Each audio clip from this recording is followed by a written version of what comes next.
Em uma semana eu escrevi o projeto, ele foi aceito, homologado e nós já começamos com as ações, né? Então, atualmente sou eu no projeto, mais um grupo de 7 alunas muito queridas, que trabalham bastante, né? Não é esse só o momento no projeto, a gente lê textos, a gente debate, a gente faz escolhas juntas, e tem sido muito gratificante ver o empenho delas, a dedicação e a maneira carinhosa e respeitosa que a gente tem conduzido o processo, né? Pensando em outras maneiras possíveis da gente se relacionar, sobretudo nesse momento, né? Então, acho que de minha parte é isso, falar, então, só rapidamente da minha formação, né?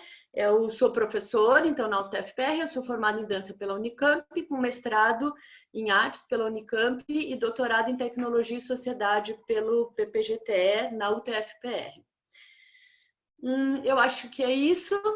A gente vai ter aí um belo debate com a professora Silvana, nesse momento tão necessário que a gente siga debatendo essas questões urgentes, né, sobre o corpo da mulher e sobre questões mais específicas sobre o corpo no esporte, especificamente no futebol. E agora vai ter um tempinho breve para as minhas alunas se apresentarem, para vocês conhecerem. E aí, para fechar, eu queria fazer uma sugestão que quem puder e assim desejar, abra sua câmera, porque esse é o nosso terceiro evento e um comentário que a gente tem falado é assim, nossa, fica só a gente lá e a gente não vê a carinha das pessoas, a troca fica mais empobrecida, né? Porque para a gente o gostoso é ser ao vivo, essa é a opção. Então, quem puder e se sentir à vontade, claro, né, e tiver condições tecnológicas também, porque às vezes a internet limita, a gente solicita que abra a câmera para a gente poder se ver, assim, ter uma troca um pouquinho mais próxima que seja. Tá bom? Então, muito bem-vindas, um ótimo evento para todas e para todos. Eu passo a palavra para as minhas estudantes se apresentarem e em seguida a gente já vai para a nossa conversa de hoje com a professora Silvana. Olá, boa tarde. Eu sou a Clara, sou estudante de Educação Física também pela UTF-PR e estou fazendo parte do projeto Estudantes em Movimento.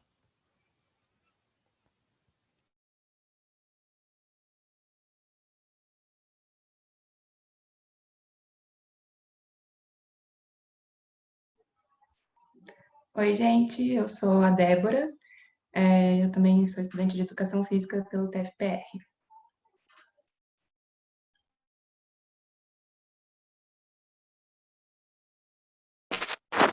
Boa tarde, eu sou a Cláudia, sou estudante do primeiro período de Educação Física da UTF.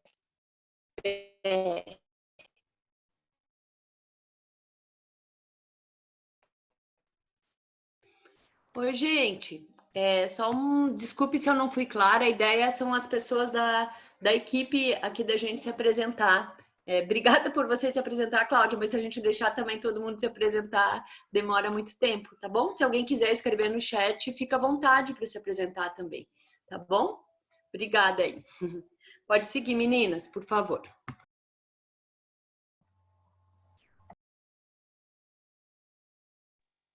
Boa tarde, gente. Sou a Isadora, também estudo Educação Física na UTFPR, no 6º período, e estou participando do projeto Estudantes em Movimento.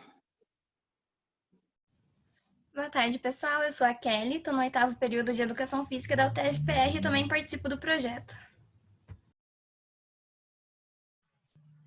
Olá, pessoal. Eu sou Mariana, já sou formada em Educação Física, estou aqui participando desse projeto com a professora Daniela e com as colegas. Gente, eu preciso que vocês fiquem atentos ao chat, porque para o final do evento eu vou estar mandando um link para vocês. Para quem quiser ter acesso ao certificado, precisa responder esse link. E mesmo quem não tem interesse no certificado, a gente pede que todos possam responder o formulário, porque ele é um formulário de avaliação só do evento, como vocês enxergaram o evento. É bem simples e é importante para a gente, tá bom? Obrigada. Oi, pessoal, eu sou a Monique, sou estudante de Educação Física da UTFPR também, estou no 8º período e participando do projeto de ensino. Peço também que fiquem atentos ao chat, porque eu estarei mandando o modelo para que sejam feitas perguntas para a nossa convidada. Ai.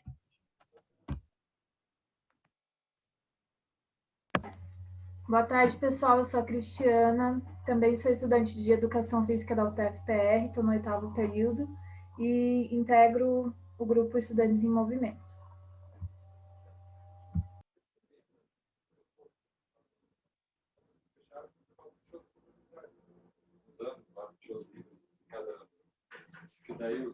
Bom, pessoal, então, dando sequência, eu vou ler rapidamente o breve resumo do projeto, né?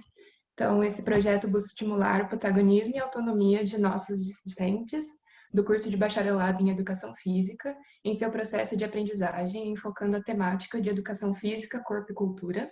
As ações se darão através de organização e promoção de debates, palestras e trocas de experiências em modo não presencial, considerando o contexto atual de pandemia da Covid-19 e a necessidade de isolamento social. Então, o nosso projeto já realizou 2 outros eventos. O primeiro é Dança de Salão, Estereótipos de Gênero, e o mais recente, que foi com a Mariana, que já se apresentou, Mulheres e o Ideal de Corpo, Educação Física e Corpos Dóceis. Gostaria de convidar a todos que têm interesse no nosso projeto e nos temas que nós estamos debatendo para seguir o nosso Instagram. Lá nós vamos colocar o cronograma, então nossos próximos convidados, nós vamos estar sempre anunciando no Instagram, então fica o convite para todos e todas. Então, dando início ao nosso evento de hoje, vou explicar rapidamente como vai acontecer a dinâmica. Nós do projeto, que estamos ajudando na construção desse projeto, nós já lemos o texto, alguns textos da professora Silvana, e nós formulamos perguntas, então eu e a Clara iremos fazer as perguntas, e nesse tempo ficará aberto o chat para vocês mandarem perguntas. A Monique vai mandar um modelo de como vocês podem fazer as perguntas. Depois que acabar esse momento das minhas perguntas com a Clara, nós vamos abrir um momento para a professora Silvana responder as perguntas de vocês. Então, só reforçando o que a Mariana e a Monique já falaram, fiquem atentos ao chat, porque vai ser enviado o formulário para quem quiser o certificado, e também é importante para a gente essa avaliação que vocês fazem do evento. E também fiquem atentos ao modelo e podem mandar perguntas, os questionamentos de vocês. Então, gostaria de começar chamando a professora Silvana, convidando ela a se apresentar e falar um pouquinho do trabalho dela, da trajetória dela. Olá, boa tarde a todos e a todas que estão participando deste evento. Queria agradecer a Daniela pelo convite, as meninas que participam do grupo e que fizeram contato comigo. Dizer que eu fiquei feliz, né, com a possibilidade de conversar com vocês, sobretudo porque eu penso que o contexto da Covid, além de estar fazendo uma nova possibilidade de encontros, tem sobrecarregado muitos professores e professoras, né? Porque tem que dominar com tecnologias que a gente não está acostumada a dominar, tem que dar conta do trabalho de um outro modo e, enfim, sempre que eu posso, eu tenho tentado colaborar nesse sentido e dizer que, outra vez, da importância da gente garantir um ensino público laico com qualidade. Então, a ideia de estar aqui também é para prestigiar o trabalho dos professores e professoras que estão se reinventando nesse contexto de pandemia. Queria também agradecer as palavras carinhosas da Daniela no início, fazendo referência ao meu trabalho. Muito obrigada, que bom que as coisas que a gente produz, pensa, contribuem para que outras pessoas possam pensar, levantar outras questões e ir adiante. E, por uma incrível coincidência, descobri hoje que Daniela nasceu na mesma cidade que eu, em Carazinho, aqui no Rio Grande do Sul, e dificilmente encontrei um carazinhense ou uma carazinhense nessa minha trajetória. Então, como a Débora falou, sou professora de Educação Física, sou formada pela Universidade Federal de Santa Maria, fiz mestrado na Universidade Federal do Rio Grande do Sul, em Ciências do Movimento Humano, que está relacionado com a Escola de Educação Física, local que eu trabalhei por quase 30 anos. Eu me aposentei da universidade no ano passado, em maio, mas continuo na pós-graduação e continuo trabalhando com outras intervenções, não só mais de pesquisa, mas, sobretudo, uma intervenção mais política no campo do futebol. Fiz doutorado em educação na Unicamp e tenho pós-doutorado na Universidade do Porto, em desporto. A minha vida toda, digamos assim, desde a graduação, eu trabalhei com pesquisa histórica, pensando, sobretudo, em inserção das mulheres nos esportes e na educação física, mais especificamente nos esportes. E daí vem a relação já com os estudos de gênero. Na medida que o gênero é um marcador identitário e que toda a nossa sociedade é generificada, então, digamos assim, a desigualdade que às vezes encontra no campo do esporte se dá por uma questão de gênero, entre outras, que a gente pode conversar ao longo desse período. Então, por muito tempo tenho atuado dentro dessas temáticas: corpo, gênero, sexualidade, história do esporte, história das mulheres no esporte, e de 6 anos para cá eu tenho me dedicado quase que exclusivamente a pesquisar e a pensar o futebol de mulheres. Exatamente porque acho que é ato político. Num país como o nosso, que o futebol é identificado como esporte nacional, o futebol é considerado o esporte mais importante. O futebol que se fala é o futebol dos homens, né? Então, a ideia é sempre de visibilizar que desde o início do futebol no Brasil, as mulheres também estiveram presentes. Então, acho que por aí já dá para a gente começar a conversar. Então, vamos para a primeira pergunta, Silvana. Ok, diga lá. No seu artigo, A Educação e a Construção do Corpo da Mulher, Imagens de Feminilidade, foi publicado na revista Motrivivência em 2001. Ele traz relevantes críticas sobre o controle do corpo das mulheres na sociedade em geral e especificamente na educação física. E nestes 19 anos, desde a publicação do texto, como você vislumbra que se situa o debate deste tema no campo da educação física? O que você acha que se transformou e o que persiste? Olha, de 2001 para cá, eu acho que o campo começou a olhar mais para os estudos de gênero. Eu ainda penso que nesse texto eu trabalho com o tema da feminilidade no singular, né? Depois eu ampliei para feminilidades, né? Então eram um dos primeiros estudos. E eu penso que no campo da educação física a gente vai ver acontecer uma série de possibilidades de olhar para as questões de gênero. Primeiro, a gente identificou por muito tempo a questão de gênero discutido como sinônimo de mulher, né? Então, os estudos de gênero eram os estudos de mulheres, né? Poucos estudos sobre a questão de masculinidades, né? Pouquíssimos estudos. A segunda questão que a gente pode observar, pensando aí nesses quase 20 anos, é que muitos dos estudos de gênero eram feitos por mulheres. Então, eram as mulheres que estudavam mulheres ou que estudavam mulheres conectado aí com a discussão de gênero.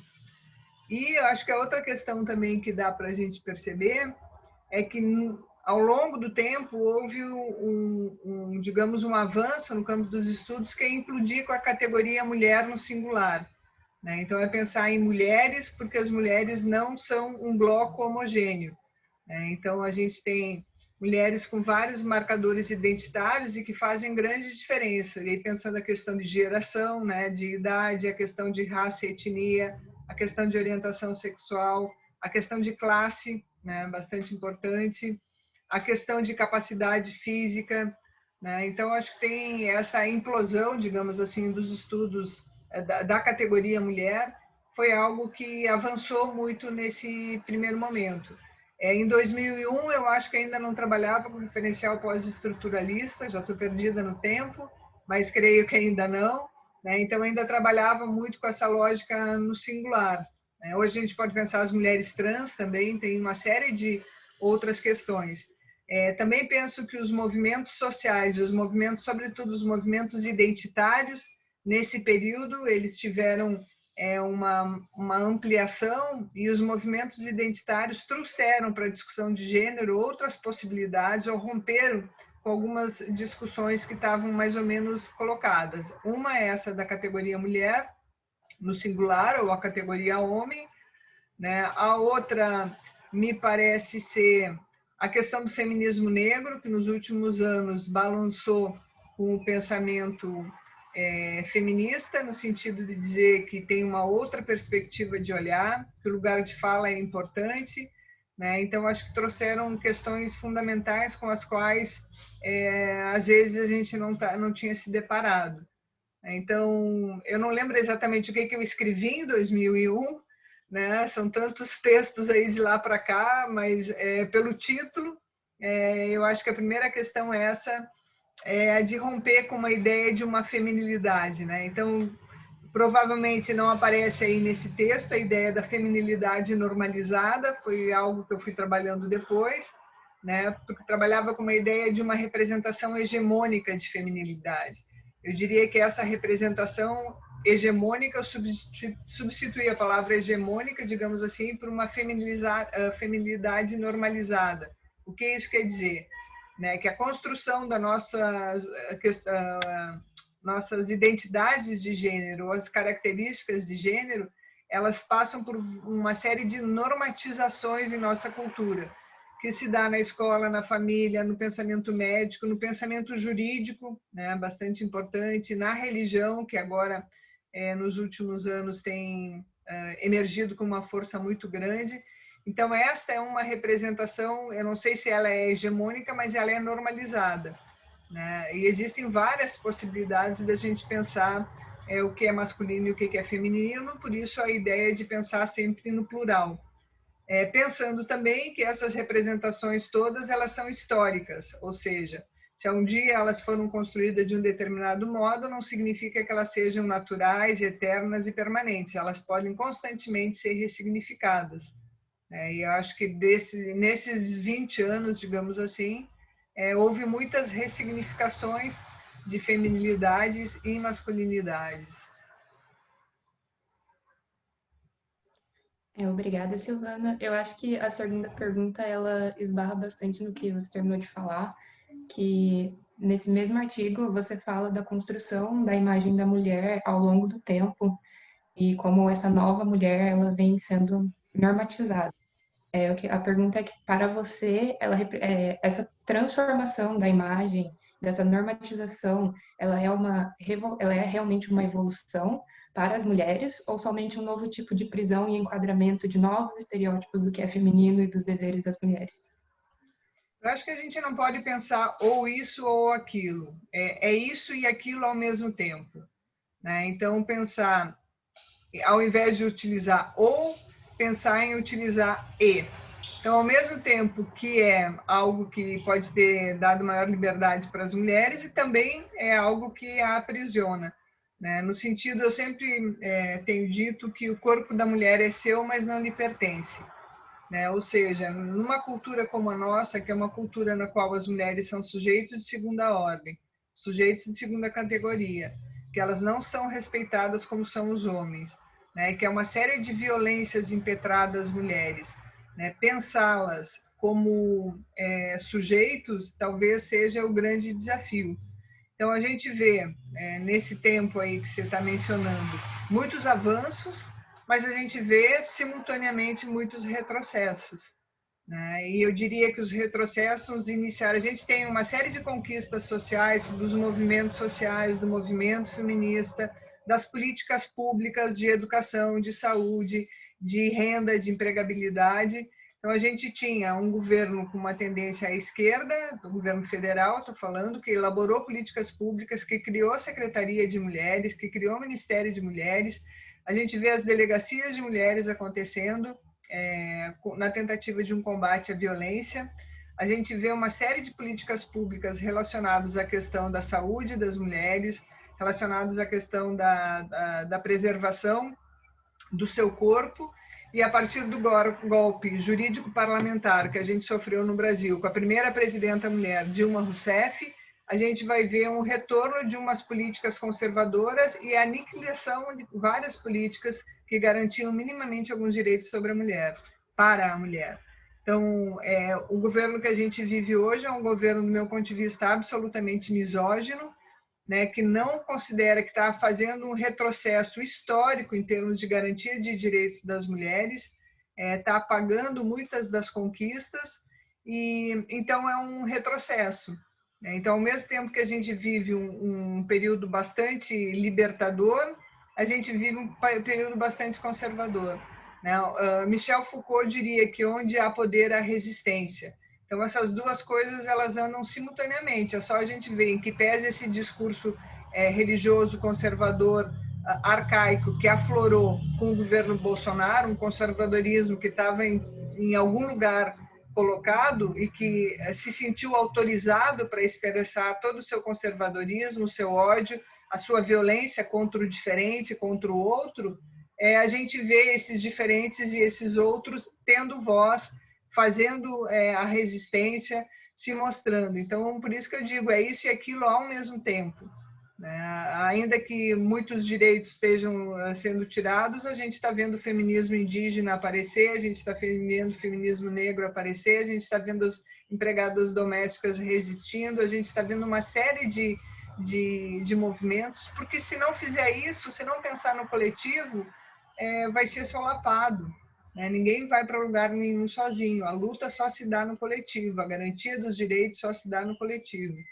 Por isso que é importante. Eu não sei se eu te respondi, mas a ideia é pensar essa, que ao mesmo tempo que a gente tem vários avanços, a gente também tem vários retrocessos. Então, é sempre pensar que a nossa cultura, ela é uma cultura que tem todas as sociedades têm uma constante disputa de poder, de significação, e eu diria até que hoje a gente tem no Brasil uma disputa pelo direito da existência, do direito de viver. Porque a gente está vendo também quem são as pessoas que estão sendo mortas, a gente está num contexto de pandemia, com um índice de mortalidade imenso no Brasil, a gente não tem políticas públicas de um Ministério de Saúde eficiente, a gente tem a gente tem um governante que não respeita minimamente os protocolos indicados pela própria Organização Mundial de Saúde, não usa máscara, está em contato com crianças, está em contato com adultos, desqualifica as intervenções no campo da prevenção e no cuidado com o outro. Então, esperar o quê? É bem complicado. Muito obrigada pela resposta. E na sua visão, Silvana, a educação física, ela ainda atua com essa concepção de separação de papel de gênero nos dias atuais? E se sim, de que maneira? Então, de novo a minha resposta. Não dá para a gente generalizar. Primeiro, porque a educação física não é um ente abstrato. A educação física são homens e mulheres que trabalham e que fazem esse campo acadêmico profissional intitulado Educação Física. Acadêmico, porque ele pode ser o campo de intervenção, de pesquisa, e profissional, que é o campo no qual é uma profissão para muitas pessoas. Então, eu diria a mesma coisa. A gente tem perspectivas conservadoras, a gente tem perspectivas libertárias. A gente tem pessoas que trabalham, que atuam na educação física, que buscam a consolidação e a separação de meninos e meninas nas aulas, a atenção mais voltada só para os meninos, as meninas ficam aí à sombra, com menos possibilidade de espaço, e a gente tem professores e professoras que fazem um trabalho fantástico de inclusão, de discussão das questões de gênero, Então, não dá para a gente generalizar. De qualquer maneira, eu acho que é importante dizer e pensar sempre que essas desigualdades de gênero elas vão ser minimizadas se nos cursos de formação, de preparação dos professores e professoras, essa discussão está colocada. E ela está colocada com o sentido de tentar desconstruir essas representações todas que são dadas. De dizer que meninos e meninas têm direito às práticas corporais esportivas que desejarem ter, que menino não é mais forte que meninas, porque que esse não é, digamos assim, o lugar primeiro para demarcar as diferenças que são culturais, porque tem meninos fortes e meninas não fortes, tem meninas fortes e meninos não fortes. O marcador biológico não pode ser aquele que vai dizer o que pode um fazer e o que o outro pode não fazer. Então, penso que como a Daniela já falou, a importância de ter disciplinas, de ter programas, de ter pesquisas que desconstruam as representações de gênero ou as representações, inclusive, falaciosas que fazem sobre a diferença entre homens e mulheres, né? E que acho que a gente precisa desnaturalizar. Muitas vezes a gente não se dá conta o quanto a gente reproduz, mesmo até que tenha uma discussão de gênero, a gente acaba reproduzindo, porque a nossa cultura ela é toda generificada, né? Ela é marcada de uma forma bastante grande, e às vezes a gente não se dá conta que está reproduzindo esses marcadores que historicamente são construídos. Então, pensar numa educação física que rompa com isso é pensar desde o contexto da formação que essa discussão esteja em sala de aula, né? E que ela é importante de acontecer. Obrigada, Silvana. E como as discussões sobre o papel das mulheres na sociedade têm impactado na inserção das mulheres especificamente no futebol? Olha, eu diria que todas as discussões, primeiro a questão da discussão das mulheres é pensar que as mulheres se empoderam nos espaços de atuação, né? Então, por muito tempo, o espaço destinado culturalmente às mulheres foi o espaço privado, né? O espaço doméstico. Então, quando as mulheres saem para o espaço público, né, e protagonizam ações importantes no espaço público e mostram que tanto quanto os homens elas são capazes de estar no espaço público, isso acaba impactando, né, uma certa representação, digamos assim, de sociedade, de que para os homens tem os cargos de gestão, os cargos mais... Aquela velha ideia de que o homem traz o dinheiro para casa e a mulher cuida dos filhos e do espaço doméstico. Então, na medida que a gente vai vendo que mulheres podem, em vários contextos, desde a política até o esporte como o futebol, a gente vai criando representatividade. Quando cria representatividade, inspira outras mulheres e outras meninas a pensar se, bom, alguém pode fazer isso, eu também posso. Então, isso tem impactado também no campo do esporte, né? No campo do futebol, a gente vê alguns avanços, mas eu entendo que a proibição do futebol para a prática das mulheres por 40 anos, né? Ele foi proibido oficialmente entre 1931 e 1979, marcou um gap aí, teve uma distância muito grande para tentar reconstruir essa ideia. O que não significa que as mulheres não jogavam, né? Mas elas não foram oficialmente registradas, né? Então tinha pouco registro, iam para a polícia, iam ser presas porque jogavam futebol ou praticavam outros esportes, sobretudo aqueles considerados como mais violentos para a sua natureza, né? Então, esse não são os termos que eu uso, é o termo da lei, né? Porque que natureza é essa e que violência é essa. Se o futebol é violento para as mulheres, ele também é violento para os homens, né? Então, pensar nesse sentido. Então, é um pouco isso, né? A tua pergunta também é ampla, se especificar um pouco mais, talvez eu consiga citar exemplos mais pontuais. Obrigada pela resposta. Agora a gente vai começar a ler as perguntas que o pessoal tá mandando para o chat, tá bom? Vamos começar aqui com a Luciene. Ela mandou assim: eu gostaria que a professora Silvana falasse um pouco sobre a masculinização dos corpos das mulheres que praticam futebol, pautadas em uma única feminilidade, e as práticas generificadoras, uma vez que conseguimos ver muito disso ainda na mídia e nas práticas corporais escolares. Então, volto a dizer, essa é uma ideia do meu ponto de vista falaciosa. O que é uma masculinização? Então, talvez eu volte uma denominação que talvez ajude a pensar. Eu não falo futebol feminino, eu falo futebol de mulheres. Por quê? Porque há uma distinção. O feminino é uma característica cultural que não está necessariamente atrelada ao corpo biológico. Então, a gente pode pensar que masculino esteja no corpo do homem e esteja no corpo da mulher. E volta a pensar aquela pluralidade de feminilidades e masculinidade. Essas são representações culturais que ao longo do tempo vão sendo modificadas. Então, quando a gente fala que o futebol masculiniza as mulheres, o que a gente quer dizer? Elas ficam mais fortes, seu corpo tem mais potência, elas têm poder de decisão mais aguerrido, ela tem espírito aguerrido, ela vai à luta. O que é essa masculinização? Bom, isso tudo que eu dei como exemplo não pode ser uma característica das mulheres também?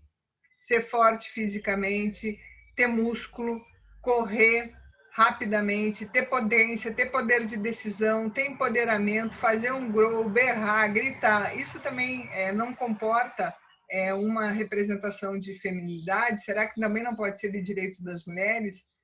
Então, é um pouco isso.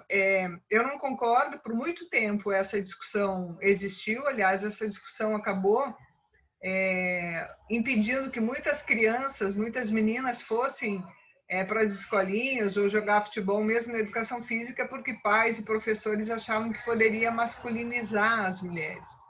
Mas então vamos romper com essas ideias. Uma menina potente, forte, aguerrida, com musculatura, ela continua sendo uma menina, né? É uma menina com uma outra feminilidade, por isso que a gente trabalha com diversas possibilidades de ser feminino, né? Então, eu não diria que o futebol masculiniza as mulheres. O futebol produz corpos, outros corpos, e daí qualquer esporte, né? A gente tem que pensar o seguinte: como que vai jogar futebol se não tiver as pernas fortes, se não tiver um corpo potente para correr 90 minutos aquele campo imenso?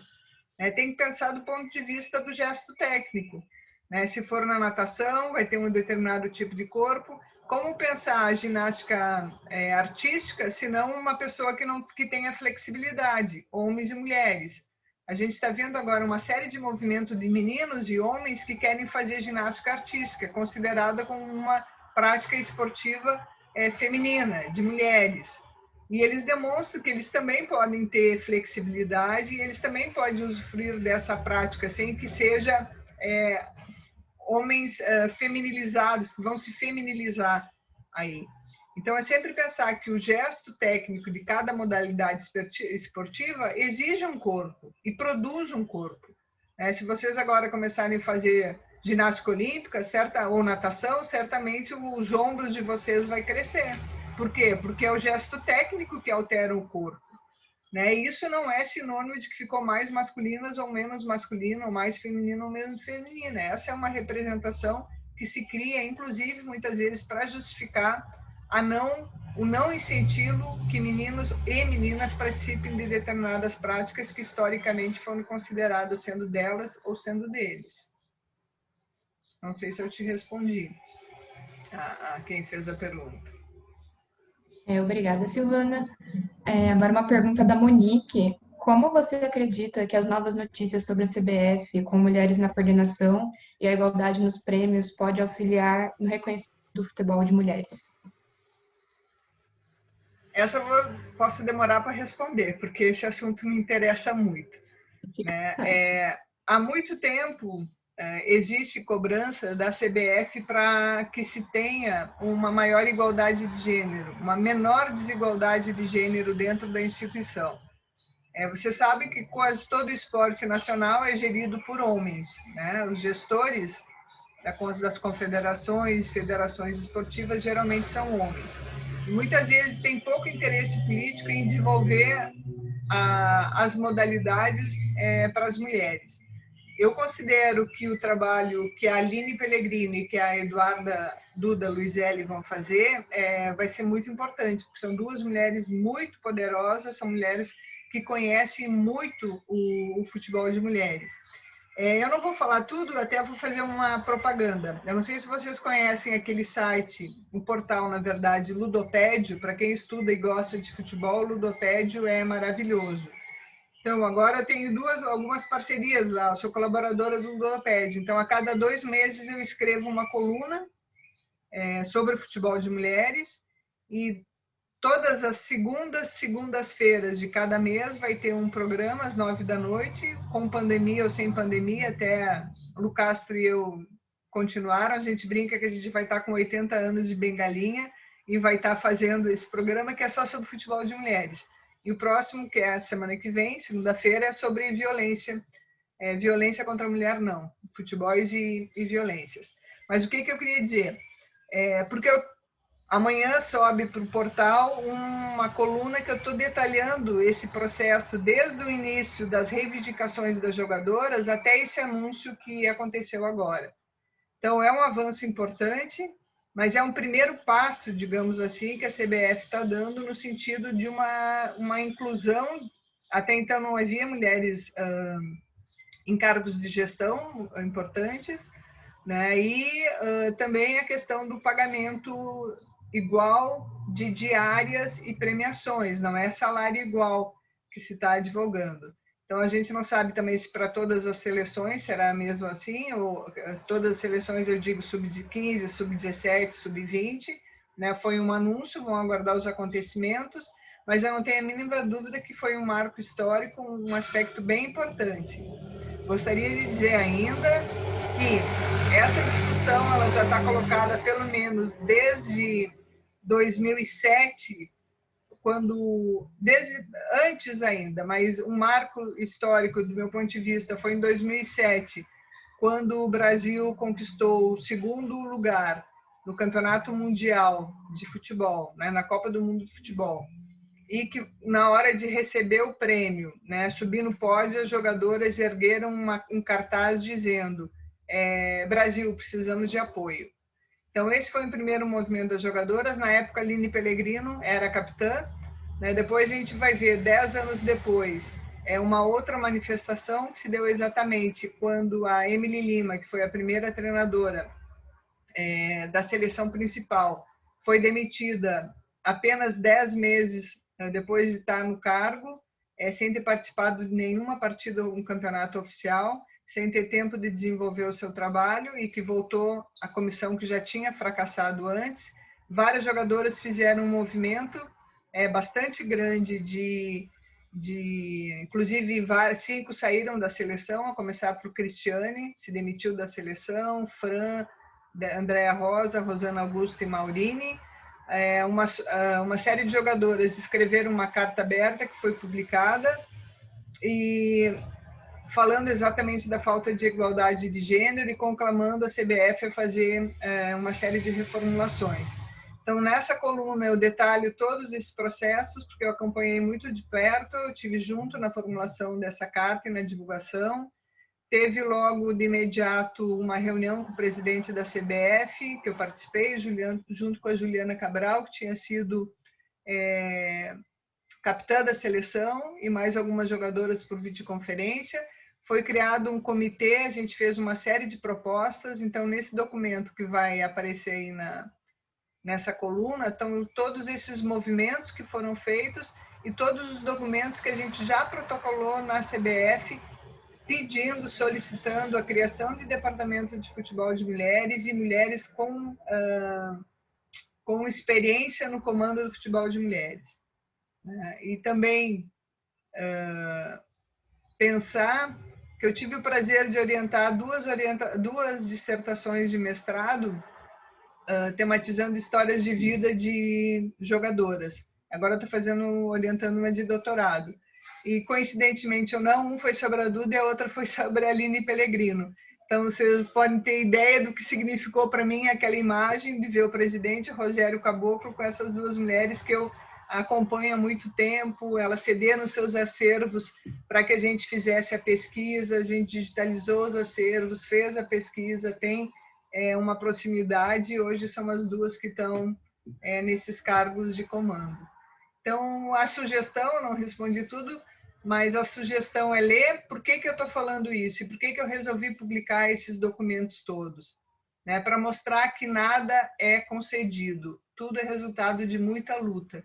Então, se hoje a CBF anuncia a contratação de 2 mulheres com experiência no futebol, é porque há muito tempo elas vêm reivindicando esse espaço. Né? Então, é um pouco de historicizar esse processo. Obrigada pela resposta. Temos mais uma pergunta aqui da Mariana. Qual a importância das mídias na divulgação do futebol de mulheres? Você acredita que essa mídia é feita da mesma maneira como é feita direcionado ao futebol masculino? Boa pergunta. A mídia, sobretudo a mídia, digamos, oficial, ou a mídia tradicional, ela nunca olhou com atenção para o futebol de mulheres. Primeiro, porque não registrou quase nada, né? Não deu importância. E segundo, porque muitas vezes sexualizou, hipersexualizou as mulheres ou objetificou as mulheres do futebol. Então, mais do que aquela notícia padrão, o jogo aconteceu, ganhou de 2-0, né? Houve avanços técnicos táticos, se falavam das meninas, das musas, das pernas, né? Nesse sentido, mais sexualizando as mulheres do que propriamente falando das suas histórias, das suas trajetórias e dos avanços técnicos e táticos de uma partida de futebol, por exemplo. As mídias alternativas, e eu estou chamando as redes sociais, elas fizeram com que a mídia tradicional tivesse que olhar de um outro modo, porque foram as mídias alternativas que começaram a mostrar as histórias, entrevistar as jogadoras, transmitir os jogos via Face, via outras possibilidades, tematizar o futebol de mulheres, coisa que não era feita pela mídia tradicional. E a mídia alternativa não utiliza esse recurso, aquelas que são sérias, que gostam do futebol, de hipersexualizar as mulheres. Então, eu considero que é fundamental o papel do jornalismo, esportivo ou não, né, de registrar o protagonismo das mulheres do futebol, registrar o que acontece hoje mesmo. Está acontecendo, hoje não, né, porque elas jogaram ontem. Ontem teve uma etapa do Campeonato Brasileiro de Futebol de Mulheres. Hoje vocês abrem as páginas dos jornais e praticamente não há nenhum registro das partidas que aconteceram. Ontem foi a 8ª rodada, né? Então, nem se sabe que tem um campeonato de mulheres acontecendo, um campeonato Série A1, com times como Internacional, Grêmio, Corinthians, Santos, Palmeiras, etc. Que tem um campeonato Série 2, A2, também quase não se conhece. Por quê? Porque as mídias oficiais não noticiam. Eu gosto sempre de dar um exemplo, quando falo da hipersexualização, acho que foi em 2015 ou 2016, não estou lembrada exatamente da data, teve o torneio internacional em Manaus, de futebol de mulheres, e teve uma partida que o Brasil ganhou de 4-0 da Rússia. E a manchete local, do jornal local, meninas dão de 4. Então, quando saiu, nunca se diria isso para o futebol dos homens. Primeiro, que não se chama de meninos, né? São homens, são os atletas, são os jogadores. Meninas já tem uma coisa de meio que infantilizar ou não adultizar. Não são meninas que jogam. A seleção nacional não é de meninas de 7, 8 anos. A seleção mulher são mulheres, atletas, jogadoras. E daí meninas dão de 4, remetendo à questão da sexualidade, para informar que as jogadoras, né, que a seleção brasileira ganhou de 4-0 da Rússia. Então, quando a gente olhou isso, né, e as mídias alternativas olharam, de imediato começou a bombardear o jornal local lá, dizendo do absurdo desse tipo de reportagem, né, desse tipo de chamada para uma conquista tão importante da seleção nacional. E no outro dia o jornal pediu desculpas, mas senão a gente não fica nesse, digamos assim, cuidado, passa batido, né? Obrigada, Silvana. Mais uma pergunta da Luana agora. Na sua opinião, o fato de existirem poucas treinadoras mulheres no Brasil na área do futebol dá-se a qual fenômeno ou situação? E qual a sugestão, o caminho para alcançarmos tais postos? Eu vou utilizar para responder essa pergunta, de uma situação que aconteceu na própria CBF. Em 2016, a CBF fez um comitê de reformas, né, reformas gerais, e tinha um grupo de trabalho de futebol feminino, coordenado pela Ana Paula Oliveira, ex-árbitra, e pela Formiga, jogadora. Eu fiz parte desse comitê. E numa reunião tinha 21 pessoas, e numa reunião, inclusive, tinha o Vadão, que foi treinador, Marco Aurélio Cunha, que por muito tempo foi o coordenador do futebol de mulheres, que, do meu ponto de vista, era uma pessoa que não conhecia o futebol de mulheres, que não tínhamos uma série de críticas a ele, que é o lugar hoje ocupado pela Duda. E nessa reunião estava falando exatamente isso, né? Que por que não tinham, quer dizer, que a CBF não chamava muito as treinadoras mulheres. E o Vadão perguntou para mim, mas professora, por que tem que ser uma mulher? Daí eu disse, mas Vadão, por que não pode ser uma mulher? Né? Porque é tão naturalizado que as mulheres não são treinadoras ou não estão nesses cargos que não se pensa em chamar uma mulher. Quero registrar que existem muitas mulheres treinadoras capazes, o que lhes falta é oportunidade. Então, na medida que dá uma oportunidade, as pessoas podem exercer. O que falta para as mulheres é exatamente isso. É um pouco de uma teoria que existe, que é a teoria do teto de vidro, que as mulheres conseguem avançar até determinados aspectos.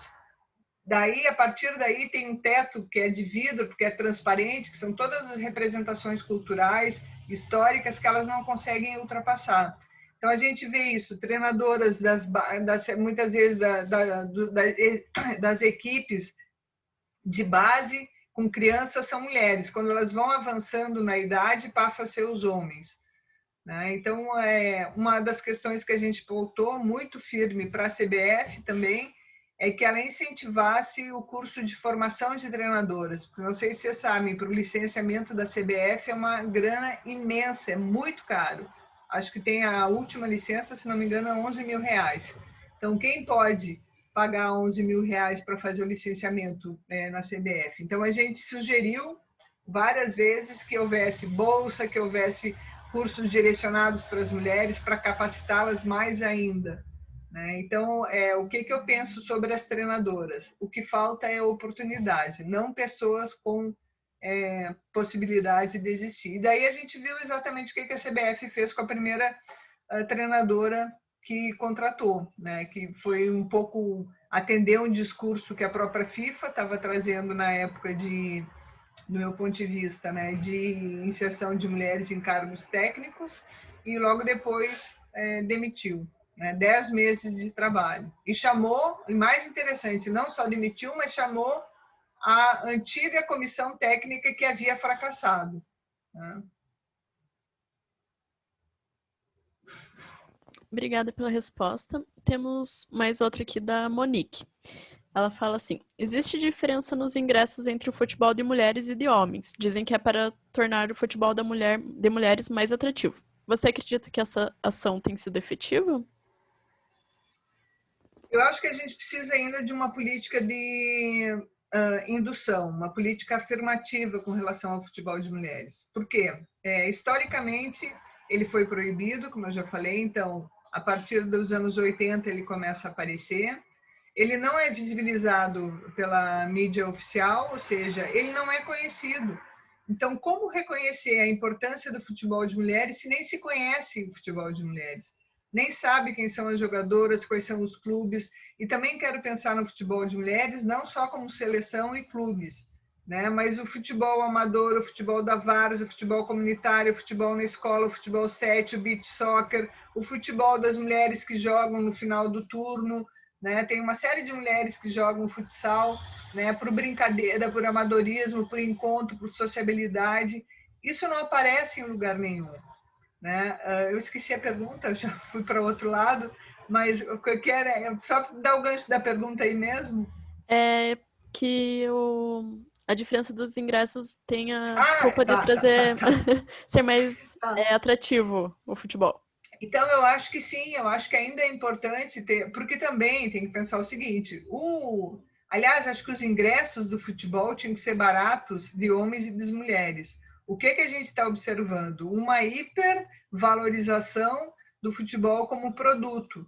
Então, hoje, por exemplo, muitas pessoas, muitos trabalhadores que iam aos antigos estádios, hoje não conseguem entrar nas arenas esportivas, porque elas viraram outra coisa. É quase um shopping com ingresso caríssimo, né? Que você vai alimentos caros, é para uma classe social. O futebol deixou de ser o esporte do povo, entre aspas, no sentido de que as pessoas tinham acesso a participar presencialmente do futebol. Por quê? Porque ele ficou muito caro, né? Ele virou um produto de mercado e um produto de mercado direcionado para determinadas pessoas e não para todo mundo. Então, tanto os ingressos para os homens quanto das mulheres deveriam ser ingressos baratos que facilitassem com que as pessoas pudessem assistir. Esse é um ponto, não é assim. Bom, o futebol de mulheres é mais barato, é importante que seja, exatamente para criar, se essa representatividade não se dá pela mídia, não passa nas redes de televisão, agora muito recentemente que os jogos estão passando. Tem que criar um público, tem que criar, digamos assim, a cultura da modalidade, dizer que o futebol de mulheres existe. Então, eu acho que essas políticas indutórias, elas são importantes. Talvez daqui a pouco a gente não precisa mais. É como a própria política da Conmebol, que decidiu em 2016 que os clubes de homens que vão participar da Libertadores têm que ter futebol de mulheres. Por isso que a gente vê Palmeiras, Grêmio, Inter, Flamengo, uma série de times de camisa importantes tendo futebol de mulheres, porque foi uma obrigatoriedade. Se isso não acontecesse, certamente não existiria. Então, uma política de cota que visa o desenvolvimento da modalidade, ainda necessária. Então, vamos para mais uma pergunta. Gente, se vocês ainda tiverem perguntas, podem mandar no chat. Essa é a pergunta da professora Daniela. Na perspectiva pós-estruturalista, inaugura-se uma relevante discussão sobre respeito à diversidade, incluindo outras possibilidades de existência para além da heteronormatividade, uma crítica à normatização dos corpos e uma busca de legitimidade de gêneros fluidos. Como a educação física e os esportes podem auxiliar neste debate sobre as violências que ocorrem para as pessoas, como a comunidade LGBTQIA+, e a liberdade dessas outras formas de viver? Eu acho que o esporte, ele pode ser visto como um espaço no qual rompe com o discurso que historicamente legitima a valorização de uns e a desvalorização de outros, porque ele está pautado pelas capacidades, digamos assim, habilidades físicas. Então, ele pode mostrar que o futebol, o handebol, a natação, a ginástica, pode ser feita por quem quiser fazer, né? E pode fazer muito bem. Então, eu penso que o esporte, a gente pode pensar isso, ele para as mulheres, ele rompeu com essa ideia de que elas são frágeis, são fracas, né? São incapazes. E é interessante pensar que esse discurso da fragilidade feminina, né, que é o termo que se usa, da fragilidade das mulheres, ele está no esporte, mas ele não está no mundo do trabalho. Pense o que é o trabalho de uma empregada doméstica. Se vocês agora estão em casa fazendo as faxinas todas e as limpezas de casa, cansa. E pensa quem faz isso todo dia e faz isso com a mesma intensidade em cada lugar diferente todo dia. Por que ali não se falou as mulheres rurais? Pensa o que é o trabalho das mulheres rurais. Pense o que é o trabalho quando não existia todas essas nossas aparatos tecnológicos. Máquina de lavar louça, enceradeira, sei lá, ferro de passar, qualquer coisa que se possa pensar. Enceradeira é antigo, né? Enceradeira. Eu fiquei tentando pensar coisas antigas. Ferro, que não é aquele de carvão lá, o ferro elétrico. A força física que não tinha que ter para o trabalho. Por que não se botava essa dimensão também da fragilidade dos corpos para o mundo do trabalho? Ele está no mundo da diversão, no mundo do esporte. Então, o mesmo discurso da fragilidade do corpo das mulheres, ele era direcionado para determinados aspectos. Volto a dizer, a ocupação do espaço público. Porque no privado, cuidar de uma casa demanda muito esforço físico. Cuidar dos filhos demanda muito esforço físico. Mas lá não estava colocado que elas iam se masculinizar porque elas têm que passar a roupa com aquele ferro aqui no ferro pesado com carvão dentro. Olha o muque que não faz aquilo. Entendeu? Então, um pouco isso. Eu perdi a pergunta da Daniela, vou tentar recuperar. Como a educação física pode contribuir para isso? Primeiro, evidenciando que os corpos são múltiplos. Não existe o corpo, né, e muito menos o corpo feminino e o corpo masculino. Corpo, gênero e sexualidade tem que ser sempre pensado no plural, por isso que há uma diversidade. O que aconteceu? A ciência classificou essa diversidade a partir de uma lógica binária, ou é masculino ou feminino, ou é homem ou mulher, ou é hetero ou é homossexual. Tanto as vivências de sexualidade, como as possibilidades dos corpos, como as orientações de gênero, elas são plurais, elas são inclassificáveis, né? Porque é uma série de conjunções que pode se pensar aí. Então, os estudos pós-estruturalistas, eles contribuem exatamente nesse sentido, que eles vão mostrar, vão implodir com esse binarismo de entender o mundo. Ou é branco ou é preto, ou é razão ou é emoção, né? Ou é homem ou mulher. Não existe isso é uma mera separação que culturalmente se construiu, mas não significa que ela seja real no sentido que os corpos sejam isso. Volto de novo, a primeira pergunta, acho que foi, não me lembro se foi da Débora, não é ou isso ou aquilo, é e ao mesmo tempo. Não sei se eu te respondi, Daniela.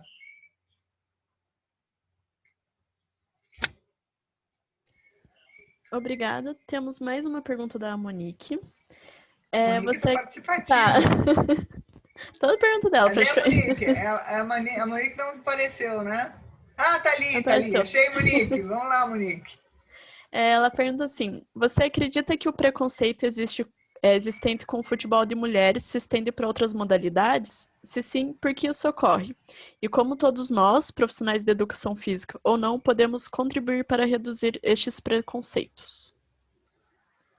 Não tem a mínima dúvida que acontecem com várias modalidades. Pense no fisiculturismo, né? É uma modalidade nas lutas, né? Nos esportes que exigem um pouco mais de força física, como para os homens, na ginástica, na dança, da dança, né? Na patinação artística, né? Existe por quê? Porque como a nossa sociedade ela é generificada e generificadora, ou seja, ela resulta de processos que generificam todas as práticas sociais a partir desse marcador de gênero, e ela produz essa demarcação, os espaços todos existem a partir dessa lógica. Então, não só as modalidades esportivas, mas a sociedade toda. Pense numa mulher caminhoneira, né? Pense numa mulher pilota de avião, pense nas mulheres na política. Teve que ter uma indução, né, de cotas.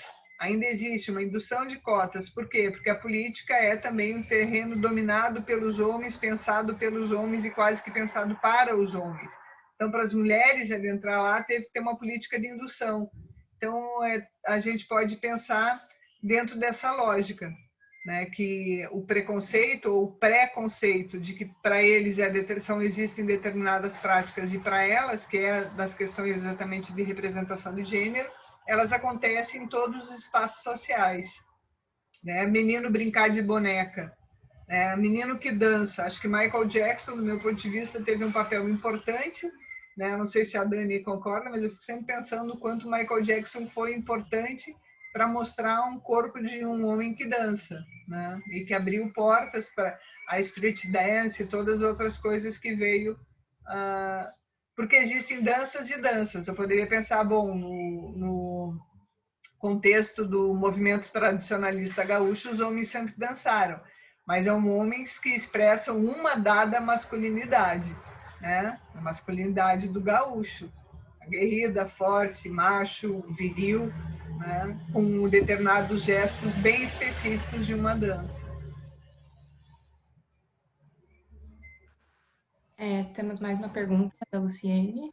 Ela fala: as práticas generificadoras e generificadas, assim como a desigualdade de gênero dentro da escola, pode ser reflexo da formação superior? Falo do reflexo pensando em formação muitas vezes vinculadas às características e diferenciação biológicas. Ok, pode ser. Acho que também mas também é para além, porque a gente tem que pensar que os processos de educação não se dão só na educação formal. A gente é educado o tempo todo por todos os artefatos. Então, desde um outdoor que você vê na rua quando está passando, desde a propaganda, desde a revista, desde o discurso do pastor na sua igreja, desde o que o médico vai lhe dizer. Quer dizer, são vários, desde o que as leis dizem, a gente o tempo inteiro é educado a ser homem ou a ser mulher dentro de várias representações, né? Então, também acho que a escola não está fora disso, né? A escola muitas vezes também reproduz esses discursos todos. Ao mesmo tempo, também a escola é um espaço, do meu ponto de vista, privilegiado, desde que se tenha intencionalidade pedagógica, para romper com esses discursos. né? Então, se a gente vê essa diferenciação, é muito, sim, é da formação, mas é uma formação que não está fora do contexto social, né? Por isso que é importante, nos cursos de formação, ter disciplinas, ter encontros, ter eventos, ter debates sobre as questões de gênero, para desnaturalizar isso que parece ser tão natural. Então, essas diferenças, digamos, não são nem diferenças na nossa sociedade, são desigualdades de gênero, né? Elas precisam ser tematizadas na formação. Criar a sensibilidade para que pelo menos se olhe para esses temas, se observe que existem diferenças ali, que não são diferenças que estão pautadas nos corpos, mas são construídas historicamente a partir da diferença do corpo. Então, quando eu digo desnaturalizar, o que é? Questionar por que o corpo, ou a aparência do corpo, ou a capacidade física do corpo é o primeiro marcador a gerar uma série de classificações e hierarquizações. Só para deixar claro, existem diferenças entre os corpos? Óbvio que existem. Existem diferenças entre homens e mulheres? Óbvio que existem. Existem diferenças entre homens e homens? Óbvio que existem. Existem diferenças do corpo entre mulheres e mulheres? Óbvio que existe. Os corpos são diferentes, né? No entanto, é essa diferença que não pode ser a primeira ou a mais importante a designar questões que são sociais. Não é porque a mulher tem um útero que ela deve ser considerada como mais frágil, como aquela que chora por qualquer coisa, como aquela que vai cuidar dos filhos, como aquela que gosta de fofocar e assistir telenovela. Isso são questões culturais que historicamente foram indicadas às mulheres, incentivadas às mulheres, elas foram levadas muitas vezes a fazer isso a partir de questões culturais, e não porque ela tem um útero ou não tem um pênis, por exemplo. Não sei se eu me fiz claro e se eu entendi, mas é um pouco essa representação que se criou, que o sexo de nascença está colado logo, se nasceu mulher é feminina, né? E não necessariamente essas questões, essa representação de feminina seja as várias possibilidades das mulheres exercerem feminilidades. Eu vou abrir aqui o microfone para fazer uma pergunta também. Eu estou refletindo aqui, te ouvindo, né? E também tem relação com a pergunta que a Luciane fez, como na minha realidade, ali no curso e na formação das minhas estudantes, dos meus estudantes, como essa é uma discussão muito parca, muito frágil ali, né?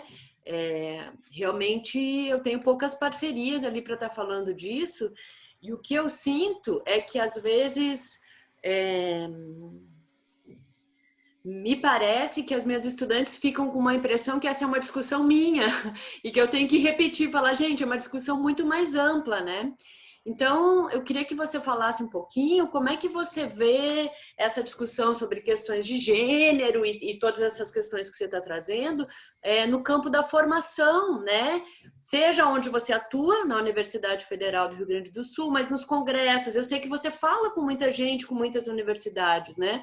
E, de repente, a gente está com uma impressão que aqui como a discussão é parque, então que a educação física não tem uma discussão assim. Mas quando eu vejo que duas mulheres estão chegando num lugar de poder no futebol, isso é um dado que mostra como essa discussão está crescendo, por exemplo, né? Então, eu gostaria, eu tenho uma noção disso, mas eu gostaria que as minhas alunas ouvissem da tua voz o tamanho que isso está, as resistências que ocorrem, né? Como é que são essas discussões, para que a gente saia um pouquinho desse nosso universo e dá um pouquinho de, talvez, de fé aí, de esperança para elas, que é uma discussão que tem um campo fértil aí, né?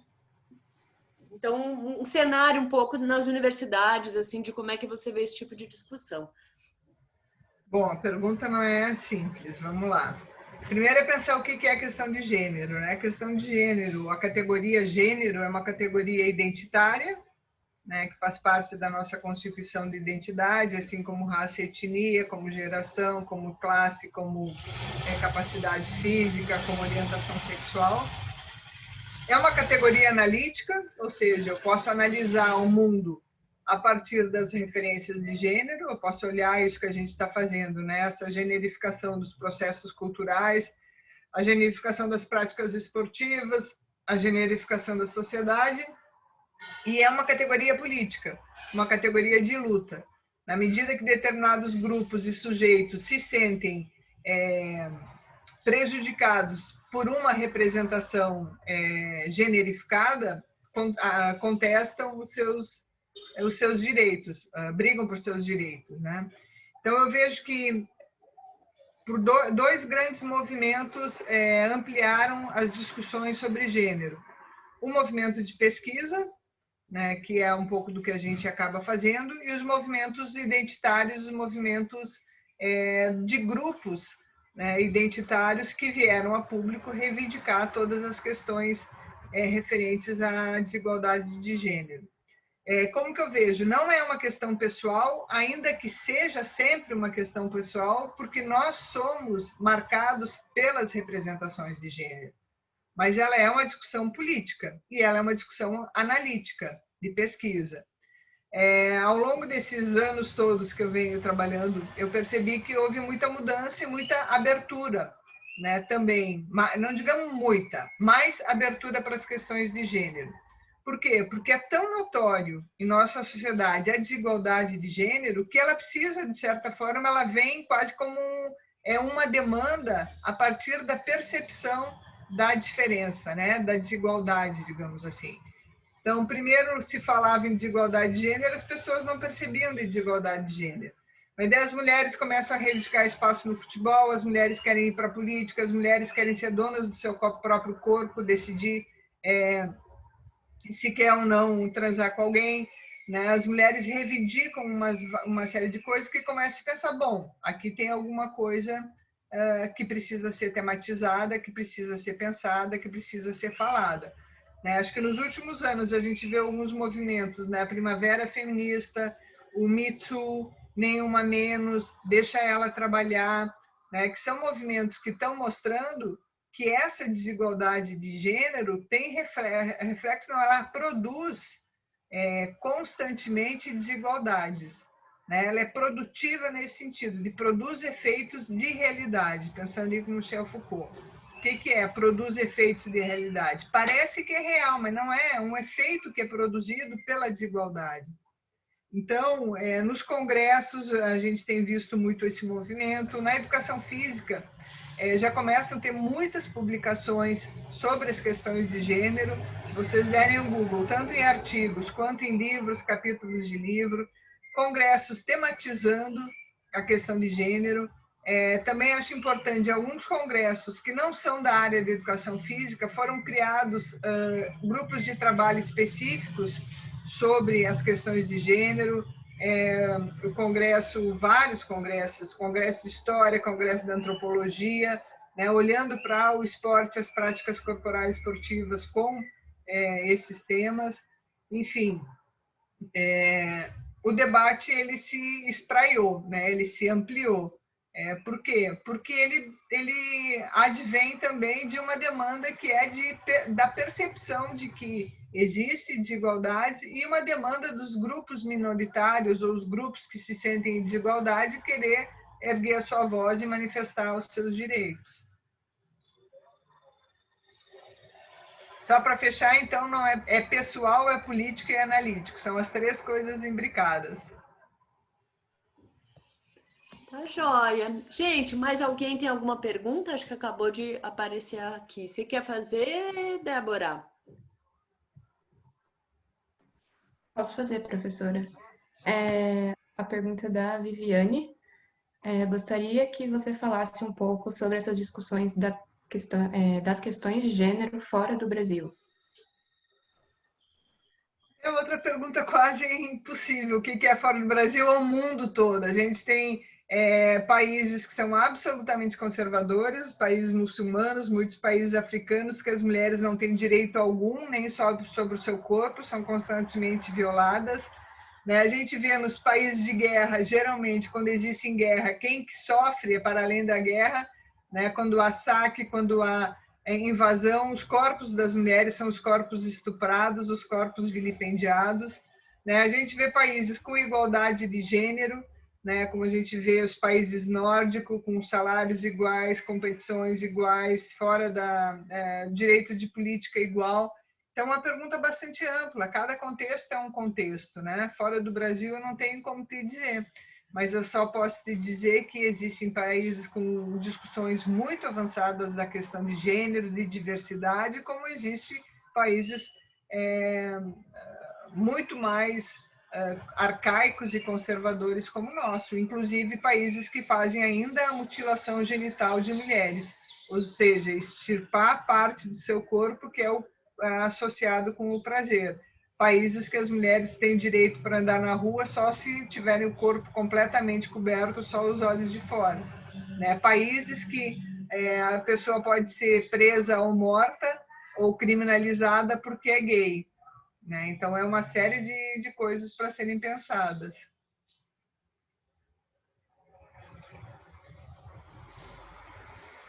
E países como o nosso, né? Tudo ao mesmo tempo agora, né? Com tantas conquistas, tantas aberturas acontecendo e ao mesmo tempo um movimento conservador fortíssimo. E esse movimento conservador colocando as pessoas a repensarem suas estratégias políticas, teóricas, práticas, né? É um momento muito complicado. Só complementando, assim, né? Só queria comentar para a pergunta, né? Lembrando que teorias que vão discutir essas questões, né? Existem muitas teóricas, mulheres que há muito tempo, né, vem trazendo debates, né? Sobretudo na Europa, estadunidenses também, né? Então, quem tiver interesse é procurar, tem muita bibliografia, quem está começando, né, Silvana? Tem muito material específico e disponível na rede, e vídeos e palestras, então, realmente tem bastante material no Brasil e fora. Gente, estamos fechando aqui, eu acho que... Lembrando, então, que tem um link ali para o formulário que a Mariana enviou. Esse formulário é importante porque a partir do momento que vocês respondem, que comprova a presença para ter certificado, tudo. Então, queria colocar se a Silvana quer fechar com alguma fala, com algo a mais, para a gente ir encaminhando para o encerramento aí da nossa conversa. Agradecer o convite, dizer que foi gostoso conversar com vocês. Fazia tempo que eu não falava sobre vários temas, eu tenho ultimamente falado só sobre o futebol, basicamente. Dizer, fiquem em casa, se cuidem, por amor a vocês, por amor aos familiares de vocês, por amor às pessoas que estão trabalhando e que não têm a oportunidade, a possibilidade de ficar em casa, pelas pessoas que estão na frente de trabalho nos hospitais, os profissionais da saúde que têm colocado a vida em risco para salvar a vida de outras pessoas. Eu só fico pensando uma pessoa que está lá no hospital trabalhando, quando sai para a rua e vê uma aglomeração como aquelas nas praias do Rio de Janeiro, no Parcão aqui em Porto Alegre, o quanto isso deve impactar negativamente aquelas pessoas que precisam e que estão quase que colocando sua vida em risco para salvar outras pessoas. Então, se forem para a rua, usem máscara, sigam os protocolos todos, não aglomeração, distanciamento, confinamento, se possível, lavar as mãos sempre que necessário, sempre que possível, álcool gel, todos esses protocolos, isso é cuidado para com o outro, é respeito com o outro, é respeito com o nosso país.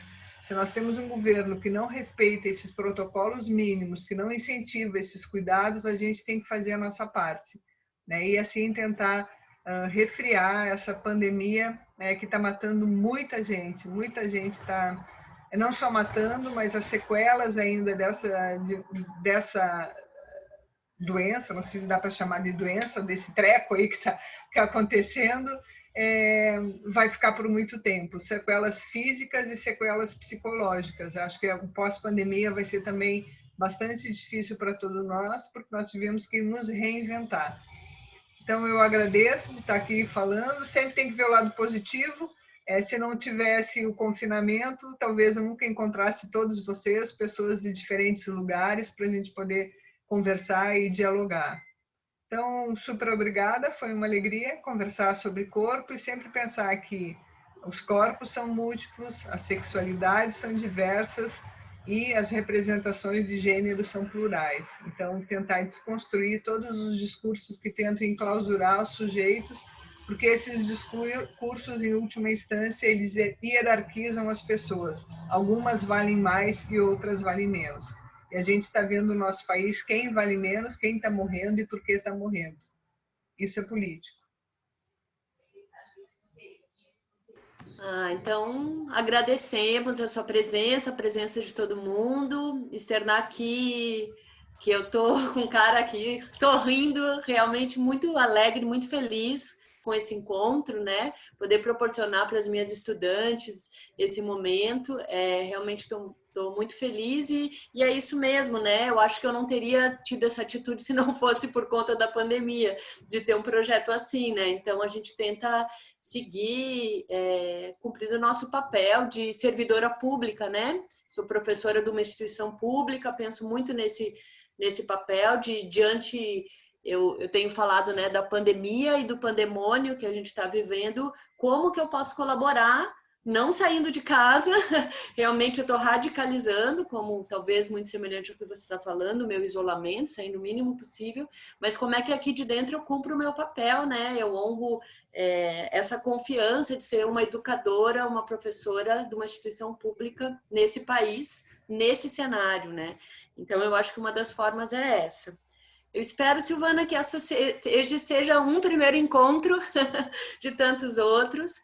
Eu coloco à disposição aqui o nosso grupo, as nossas estudantes para futuras trocas, né? Outras maneiras também da gente se comunicar. E eu fico muito feliz de saber da sua atuação, assim, preenche o meu coração de alegria saber que tem pessoas na educação física realmente procurando colaborar para um mundo mais justo, mais solidário, né, mais amoroso, que a gente está realmente tendo que se sentir acompanhada, né, porque tem dias e tem horas, algumas notícias que a gente fala como lidar com isso, né, como ter o mínimo de equilíbrio, e numa conversa dessas eu acho que a gente se fortalece, sabe, a gente sente que tem outras pessoas em outros lugares também atuando, e isso realmente acho que é por onde é uma das ações urgentes, né? A gente poder se juntar, se encontrar e se fortalecer. Então é isso. Com certeza, só ninguém solta a mão de ninguém. Isso. Vamos recuperar isso. Isso. Então hoje eu me senti de mão dada com você. Eu com vocês todos que estão aqui.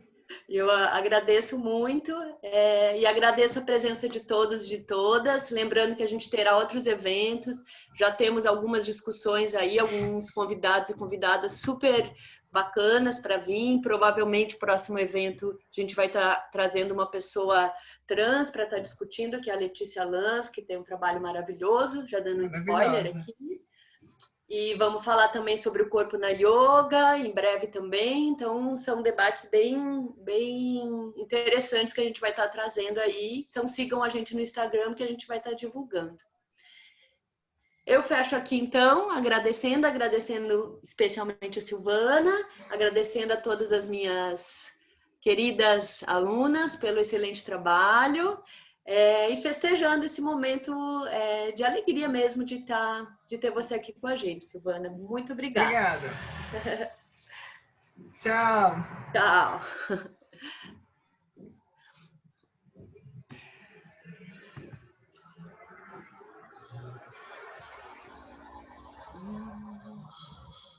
O pessoal vai saindo aos poucos, né? Mas se alguém quiser postar algo mais no chat, a gente ainda fica aqui um tempinho.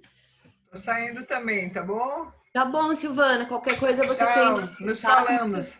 Muito Vocês obrigada. Também. Tem meu WhatsApp também agora. Qualquer coisa, fica mais fácil. Vamos contar das nossas peripécias em Carazinho. Isso. Um beijo para vocês todos. Tchau. Obrigada, viu? Tchau. Tchau.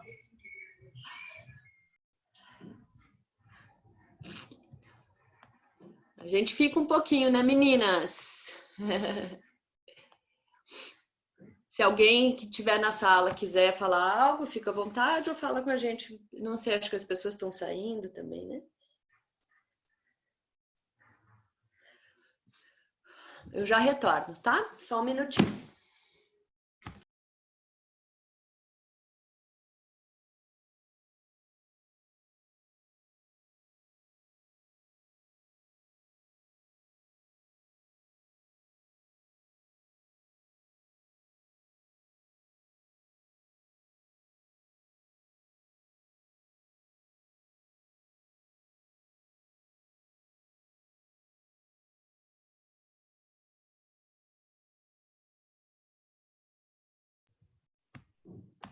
Ai, fechado.